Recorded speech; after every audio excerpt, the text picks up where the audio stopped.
Bona tarda. En primer lloc, enhorabona, Montse.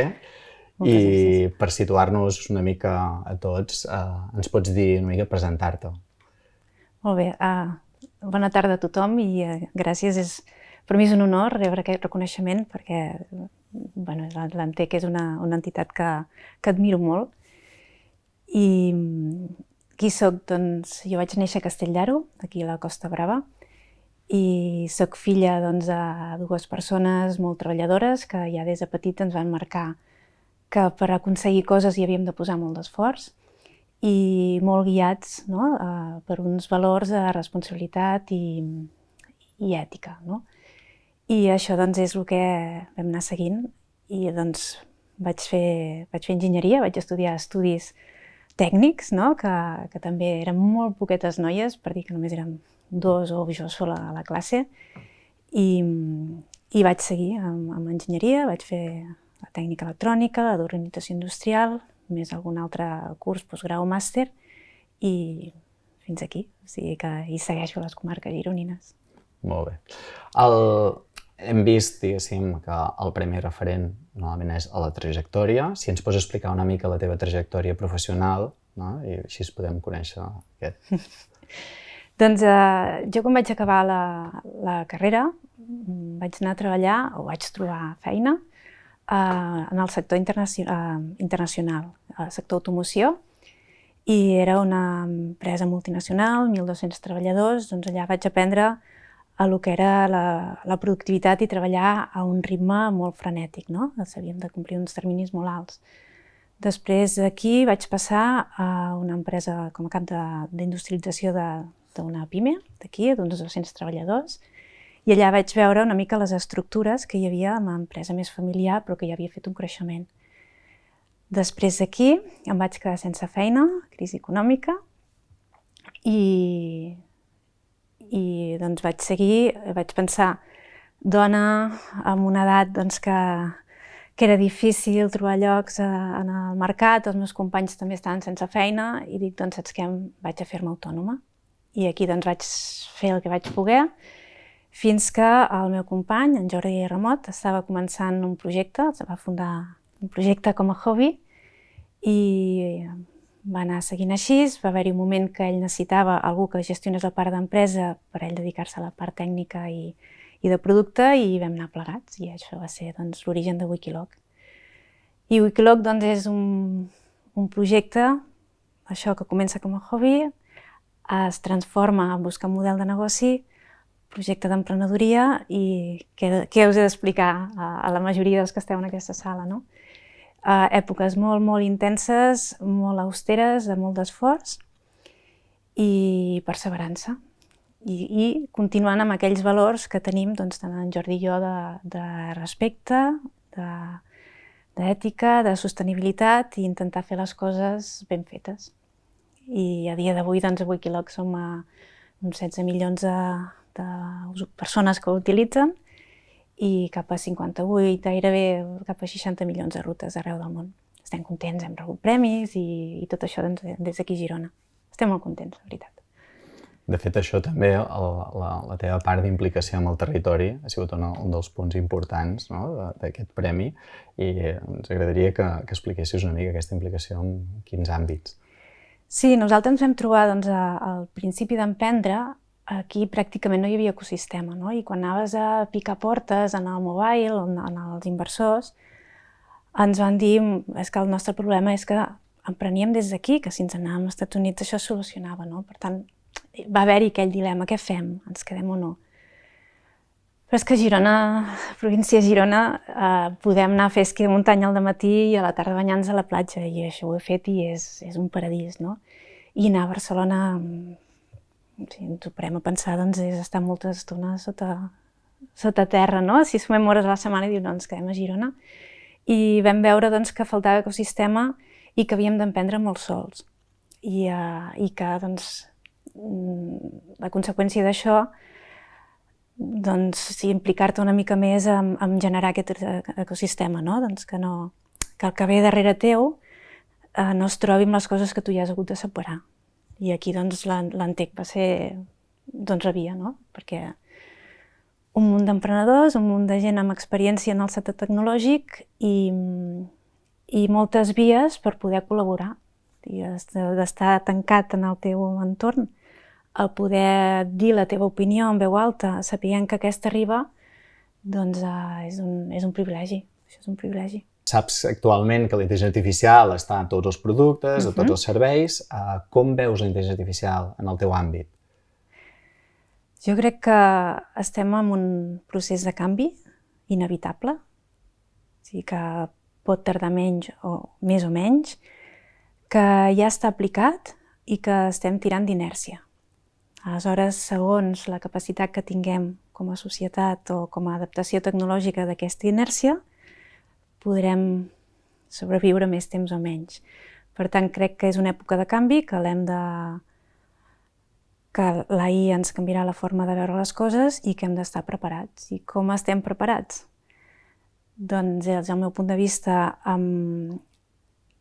recuperar la capacitat d'adquirir coneixement nou, que no ens provoqui una ansietat molt grossa, un canvi, i preveure que haurem de fer servir una mica més el sentit comú, aquesta cosa tan bàsica que a vegades crec que tenim abandonada, i tampoc agafar un por, perquè solem veure les coses com si perdrem feines, perdrem, no ho sé, serà tot intrusiu, o potser si algú està malalt tindrà un cotxe automàtic que el portarà directament a l'hospital. Sí que hi ha coses bones, hi ha coses que s'han de preveure i el que sí que crec que és inevitable és un canvi.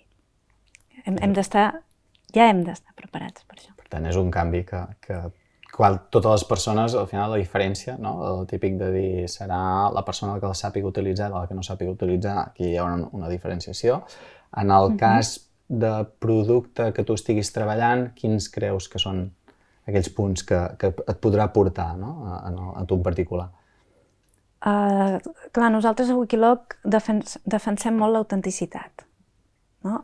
El que sí, que hi ha algoritmes que poden potenciar totes aquestes coses. Nosaltres, si fem un conjunt de rutes a partir de rutes creades per usuaris, posem l'atribució, doncs al final és una cosa creada potser amb una màquina, amb un processador molt més intel·ligent i molt més ràpid, però el resultat segueix sent una cosa amb un valor afegit que pot portar una experiència molt més positiva a l'aire lliure a les persones. Jo crec que hi ha molts mitjans per utilitzar-ho, o el tema de les traduccions també. El que sí que veig és que hi haurà, per mi, com si fossin dos nivells.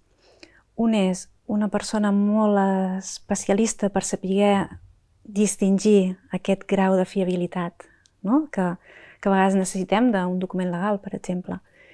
I l'altre, el que sàpiga utilitzar aquestes noves eines més enllà dels resultats que portin, i sobretot amb una capa de responsabilitat, perquè se'n pot fer molt mal ús. I hem de ser tots plegats els que diem, sí, està molt bé jugar amb tot això, però fins a quin punt hi ha temes de privacitat i fins a quin punt en són conscients. Sí, es vincula a la normativa europea, d'intel·ligència artificial. Sí, amb un punt que ens permeti avançar a bon ritme, perquè al final estem competint amb tot el món, i si a un món la regulació és mínima, doncs els competidors van cap allà, però per altra banda que això no sigui a costa de les persones. O sigui que és difícil. És trobar el punt. Sí, però aquí hi ha els reptes, tindrem feina. Exacte. I així amb una mirada de futur, i també agafant-ho ara, per exemple, de la perspectiva de Wikiloc, la visió de futur de les rutes, de les persones, d'aquest usuari, parlem de tants milions d'usuaris, al final, com creus que irà evolucionant, o com evolucionareu amb aquest usuari els propers anys? Jo crec que la necessitat d'anar a l'aire lliure és algo implícit en els éssers humans. I això potser ho vam veure més en el Covid, com tothom de cop i volta sentia la necessitat. Ja no era una opció d'aire lliure, ara vaig allà. I a més, hi ha molts estudis que determinen que t'aporta benestar anar-hi. Per tant, jo crec que la gent seguirà anant a la natura. El que passa que les eines que et guiïn o l'entreteniment que hi trobis o les facilitats seran molt més pràctiques, o molt més fàcils. Però jo crec que és com portarem una jaqueta més tècnica, més connectada, menys connectada, però necessitarem abrigar-nos si fa fred o no. Al final caminarem igual. Caminarem igual, jo espero que sí i per molts anys. Molt bé. Ja per finalitzar i enllaçant amb el tema del territori, tu què creus, com veus el nostre territori, la província de Girona, dintre de la competència global, no? Jo crec que a Girona estem molt bé, és un lloc que s'hi viu molt bé i a vegades fa que reivindiquem poc les necessitats, no? Com si a vegades crec que som un pèl conformistes amb les coses que veiem que no funcionen bé. Ara bé, ho extrapoles a altres territoris i la majoria està bastant similar, no? I crec que hem de ser més exigents, perquè sí, com a treballadors hi ha moltes hores a la nostra feina dedicada que van per recopilar, no? uns diners gestionats per una administració. Com a empreses hi ha molts diners, aquests esforços per poder traspassar aquests diners i per poder pagar els sous dels treballadors, i se'ns exigeix una productivitat. La productivitat és el que crea riquesa, si no tens uns beneficis, no portes tants, ho has de tancar i no pots donar feina, no? Per tant, nosaltres som generadors de riquesa, i aquesta riquesa n'hi ha una part que se'n va a uns gestors, que aquests gestors són els responsables de fer les coses bé, i no s'està fent bé. Hi ha una improductivitat brutal a l'administració, una desmotivació brutal i un deute públic exagerat. Per tant, hem de ser exigents i dir, escolteu, que aquí hi ha molt d'esforç per aconseguir això, anem a posar resultats o veure resultats. I aquí hi ha... Bueno, és a vegades endèmic, però... Bueno, l'estat del benestar té un cost, no? I aquest cost de l'estat del benestar, al final, tots n'hem de ser conscients que s'ha de tractar bé, no? Sí. Anaves una mica per aquí, no? Sí, o sigui, tots volem tenir una sanitat de qualitat. O diem les carreteres o els hospitals o una bona gestió de l'aigua. Però jo una hora meva de feina intento generar al màxim. Jo el que vull és que una hora de feina d'una persona que està gestionada i que no té el risc de perdre la feina i que potser ha perdut la motivació perquè allò ja no li agrada i ningú li ha dit que podries fer una cosa molt millor en un altre lloc, no? O gent boníssima que està afogada. Doncs, ostres, per què no intentem dinamitzar una mica més això, no? Això és el que em refereixo. No tant a que estem molt acostumats i volem molt, sinó que crec que la productivitat de cada hora s'ha de guanyar una mica millor.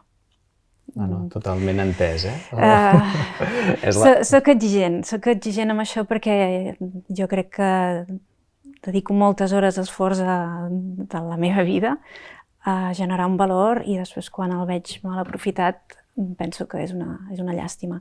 I ho repercuteix amb tots, De fet, crec que és la reivindicació del sector empresarial en general, que s'intenta des del sector empresarial de dir, ei, que estem aquí, no? I que...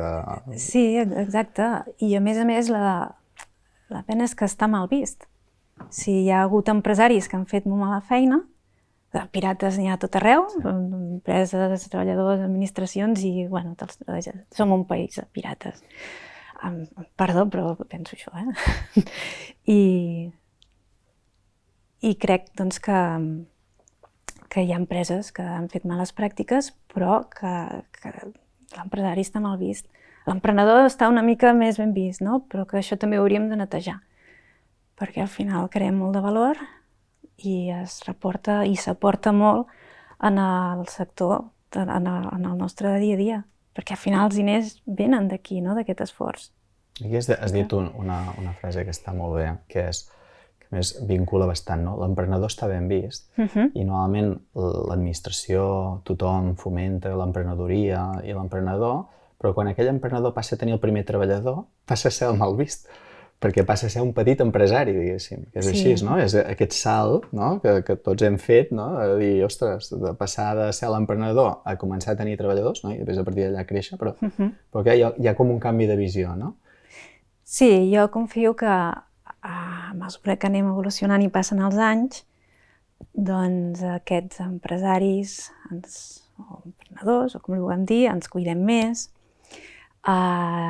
fumem menys i tenim més bones pràctiques, no? Hi ha més dones, que també hi ha un sector més equilibrat, i crec que de mica en mica hem de perdre l'escena, la visió que encara, bueno, dels anys, no, d'evolució s'ha imaginat doncs, el senyor empresari, que normalment doncs, té molt més males pràctiques i és molt més autoritari, no? Una gestió molt més autoritària de fa bastants anys enrere, que encara, malauradament, encara hi ha molts llocs. Però bueno, el que hem de reivindicar, doncs, això, no? Aquestes noves pràctiques que sí, que es pot tirar una empresa endavant amb responsabilitat. I jo crec que avui Kiloc és un exemple. No és el camí fàcil, no? Perquè a vegades penso que és com això, no? Compares una explotació amb uns enciams maquíssims, amb molts fertilitzants i un hort ecològic, que dius, no, els meus són més petits, tarden més i la gent va comprar allà molt bé, però al cap dels anys dius, no, vinga tu perquè és que ara em comença a fer mal la panxa, no?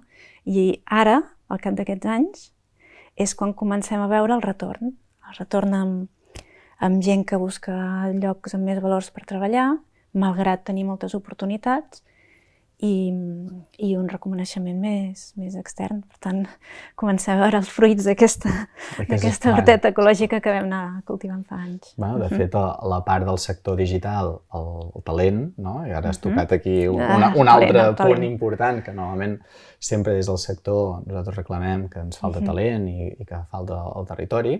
Què ens en pots dir, tu, en primera persona?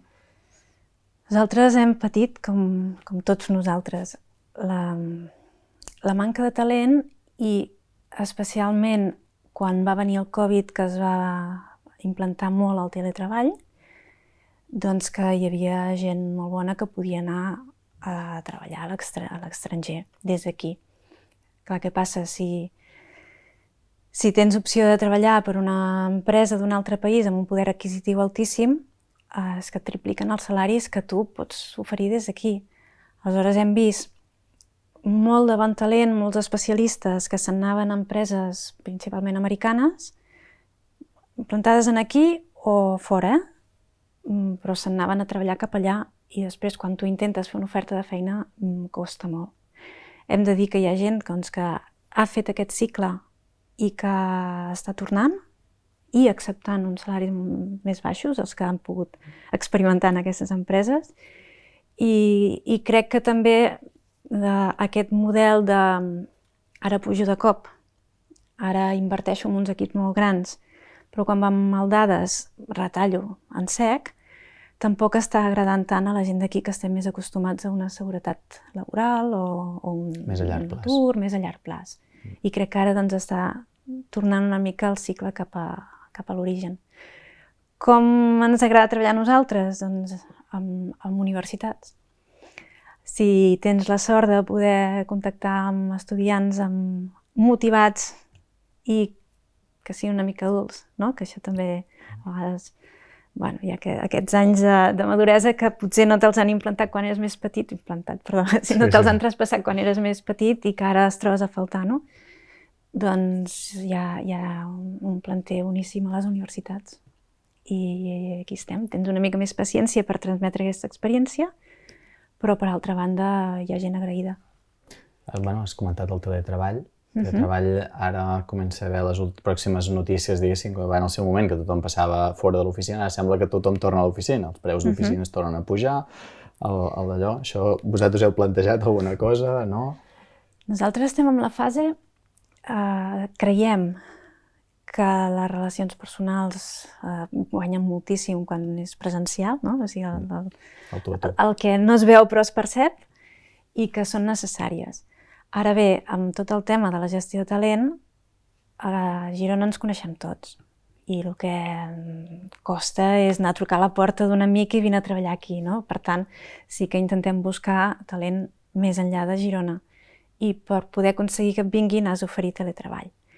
El nostre model ara és demanem a la gent que vingui un parell de cops al mes i intentem que quan vinguin sigui amè, o sigui, moltes reunions a pissarra, de creació de producte i que que no vingui una persona es desplaci per estar només programant sense interactuar amb ningú, no? I després també fem una reunió diària tots de mitja hora, tot l'equip, que com a mínim online aquesta, que ens veiem les cares, parlem i sabem qui hi ha a l'equip, no? Que no és allò que està sol tot el dia. Però ens agradaria tornar més a l'oficina, el que passa que és una limitació de cara a creixement. Molt bé. Doncs moltes gràcies. Fins aquí l'entrevista una mica perquè tots et coneixem una mica millor i podem entendre el Premi Referent 2024. Per tant, donar-te un altre cop l'enhorabona i moltes gràcies. I moltíssimes gràcies a tots vosaltres, que me fa moltíssima il·lusió. Un reconeixement a casa és algo molt propi, no? I em fa il·lusió, o sigui que moltes gràcies.